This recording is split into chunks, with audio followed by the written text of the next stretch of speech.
আসসালামু আলাইকুম সম্মানিত দর্শক, আশা করি সবাই ভালো আছেন। আমিও ভালো আছি আলহামদুলিল্লাহ। আমি আজ আর একটা রেসিপি শেয়ার করব, ডিমের তরকারি আলু দিয়ে। পরিচিত একটা তরকারি আমি শেয়ার করব। সবাই রান্না করে, সবার রান্নাটা সবার মতো আলাদা আলাদা হয়ে থাকে। আমি আজ যেভাবে রান্না করব সেটাই শেয়ার করছি। আমি দেশি ছোট আলুগুলো সিদ্ধ করে হাত দিয়ে এইভাবে ভেঙে নেব।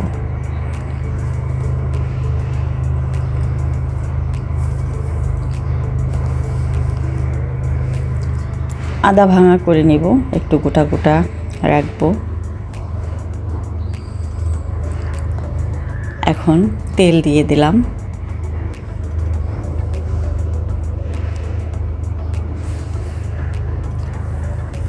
তেলের ভেতরে আমি এলাচ, দারচিনি, জিরা দিয়ে তেজপাতা দিয়ে দিলাম। এখন আমি পেঁয়াজ কুচি দিয়ে দিলাম।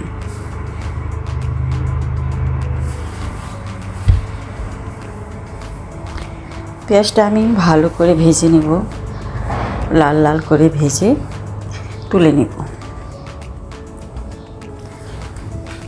আগেই বলেছি, সবার রান্নার সাথে সবার হয়তো মিল নাও থাকতে পারে, তাই এক একজনের রান্নার স্বাদটা এক এক রকম হয়ে থাকে।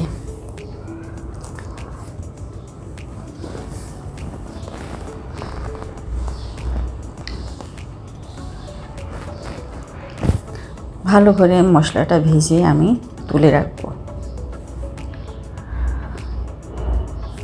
এখন আমি সিদ্ধ করে রাখা ডিমগুলো ভেজে নেব। একটু হলুদ লবণ দিয়ে মাখিয়ে রেখেছিলাম, এখন আমি ভেজে নেব একটু লাল লাল করে।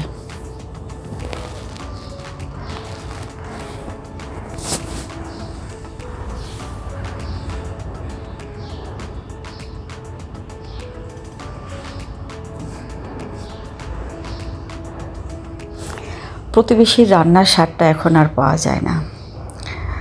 আমরা যখন প্রথম একসাথে থেকেছি, সবাই একটু ভর্তা বানালেও দিয়ে খেয়েছি, একটু তরকারি রান্না করলেও আমরা সবাইকে দিয়ে খেয়েছি। ভাজা হয়ে গেছে, এখন আমি ডিম তুলে নিয়েছি, এখন পেঁয়াজ দিয়ে দিলাম।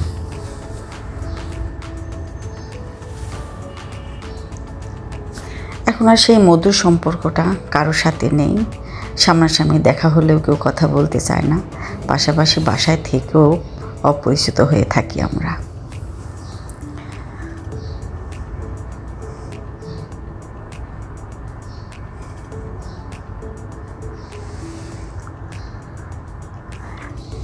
পেঁয়াজটা ভালো করে একটু ভেজে নেব।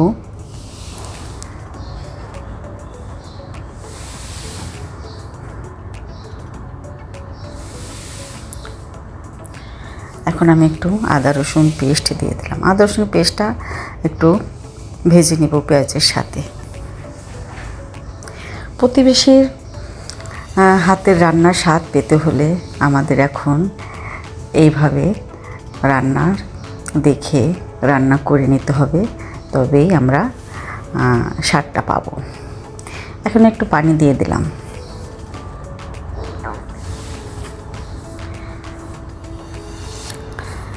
লবণ দিয়ে দিলাম,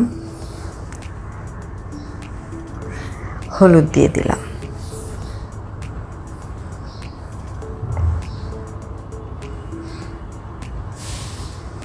ধনিয়ার গুঁড়া দিয়ে দিলাম,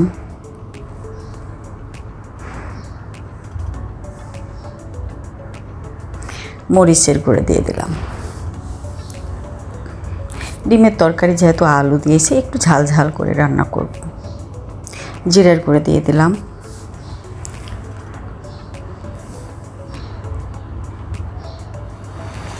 একটু গোলমরিচের গুঁড়া দিয়ে দিলাম।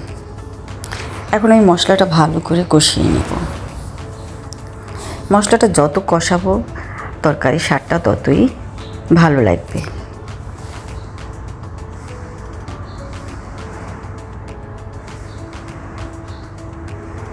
সবাই হয়তো রান্না করে ডিমের তরকারি খেয়ে থাকেন, এভাবে একটু রান্না করে খেয়ে দেখবেন প্লিজ, হয়তো রান্নার একটু ভিন্ন স্বাদ পাওয়া যাবে। এখন আমি সেই ভেঙে রাখা আলুগুলো দিয়ে দিলাম, সাথে একটু পানি দিয়ে দিলাম, কারণ এই আলুটার ভিতর মশলা ঢোকানোর জন্য আমাকে একটু পানি দিতে হবে। আর ঢেকে দিলাম মশলাটা যেন আলুর ভিতরে ঢুকে যায় ভালো করে। এখন আমি কষিয়ে নেব, ভালো করে কষিয়ে নেব।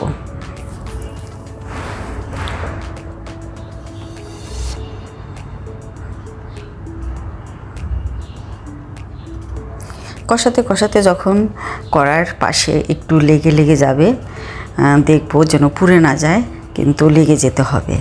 ওই লেগে যাওয়ার কারণেই তরকারির স্বাদটা আরও কিছু গুণ বেড়ে যাবে।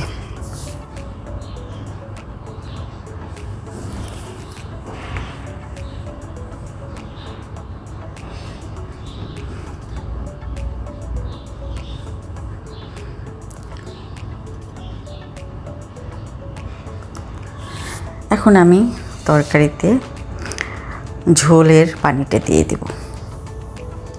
এই তরকারিটা আমি একটু ঝোল ঝোল করে রান্না করব, কারণ মাখা মাখা করব না, ঝোল ঝোল করে রান্না করলে তরকারিটা খেতে দারুণ লাগবে।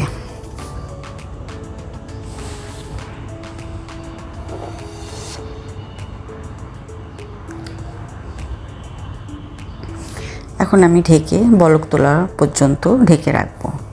বলক এসে গেছে, এখন আমি সিদ্ধ করে ভেজে রাখা ডিম একটু ফেটে মানে একটু কেটে দিয়ে দেব, যেন ভিতরে মশলাটা ঢুকে যায়।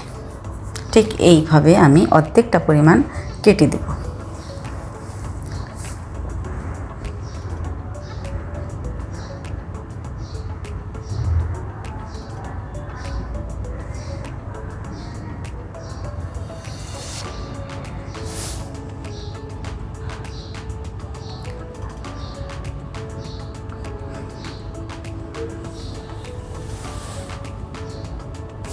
আমরা একে অপরের হাতের স্বাদ পেতে চাইলে এইভাবে রান্না দেখে আমরা রান্না করতে পারি। এখন আমি ভেজে রাখা পেঁয়াজ মশলাগুলো দিয়ে দিলাম। এই মশলাটা বেটেও দেওয়া যায়।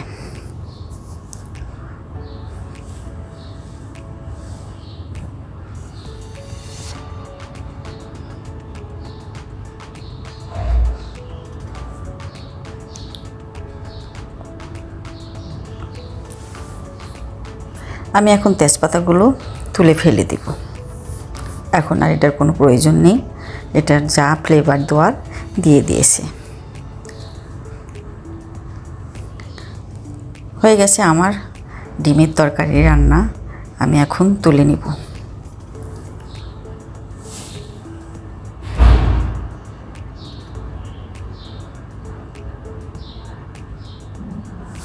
এভাবে রান্না করে খেয়ে দেখবেন, সত্যি ভালো লাগবে।